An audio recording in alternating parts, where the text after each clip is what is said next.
එන්න ටොයටා ලංකා මහගෙදරට ඕනෑම ටොයටා වාහනයක් ටොයටා ලයිෆ් සත්කාරයෙන් රැකහදා ගන්න. On the 2nd of April, which he dubbed Liberation Day in America, US President Donald Trump announced a bevy of reciprocal tariffs on over 100 countries with rates as high as 50%. Washington said the measure was aimed at counterbalancing what it described as unfair trade practices. A 10% universal tariff rate was imposed on all foreign imports, while additional tariff rates were based on the country's trade deficit with the United States, with those with higher deficits facing higher tariffs. Sri Lanka, which had a nearly 88% trade deficit with the US, was hit with a 44% tariff, placing it among the 10 countries facing the highest tariff rates and the highest in South Asia.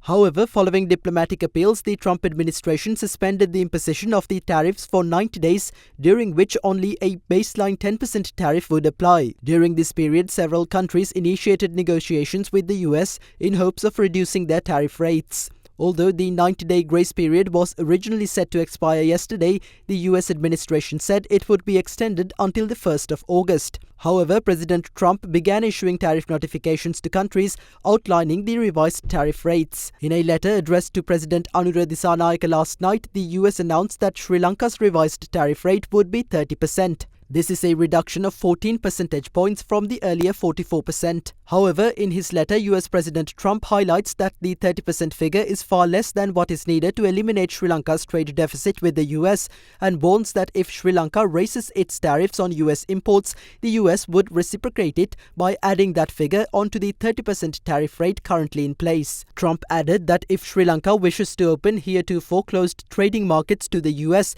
and eliminate tariff and non-tariff policies and trade barriers, the US would consider an adjustment to the tariff rate. He also pointed out that the tariffs may be modified upward or downward depending on America's relationship with Sri Lanka. Among the 22 countries whose revised tariff rates have been announced thus far, Sri Lanka has secured the highest reduction of 14 percentage points from 44 to 30%. Myanmar, which was also hit with a 44% tariff in the April 2nd announcement, was only able to reduce its tariff rate to 40%. Cambodia received the second largest reduction of tariff rate of 13 percentage points from 49 to 36%. Among Sri Lanka's other Asian competitors in the US market, Bangladesh is facing a 35% tariff rate, while Brunei faces 25% tariffs, Indonesia 32%, Laos 40%, Malaysia 25%, the Philippines 20% and Thailand 36%. Japan and South Korea are both facing 25% tariffs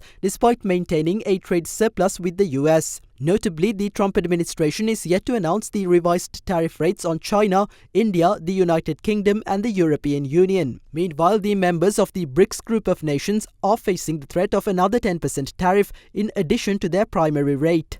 Trump threatened Brazil with a 50% tariff, accusing it of attacks on US tech companies and of conducting a witch hunt against former President Jair Bolsonaro, who is facing prosecution over his alleged role in a plot to overturn the 2022 election. Responding in a social media post, Brazilian President Lula said an increase in tariffs on Brazil would be reciprocated and warned against any interference in the nation's judicial system. Meanwhile, Lesotho, which was hit by a 50% tariff in the April 2nd announcement, the highest among all countries, declared a national state of disaster over the country's high rates of youth unemployment and job losses and uncertainty over the revised US tariff rate it would receive. Unemployment in Lesotho stands at 30%, but for young people the rate is almost 50%. Deputy Prime Minister Ntomeng Majara said the state of disaster would be in force until June 30th, 2027. Against this backdrop, Sri Lankan President Anura Dissanayake today chaired a special discussion on the new US tariff policy. The meeting was attended by Deputy Minister of Economic Development Professor Anil Jayantha, Finance Secretary Dr. Harshana Surya Peruma,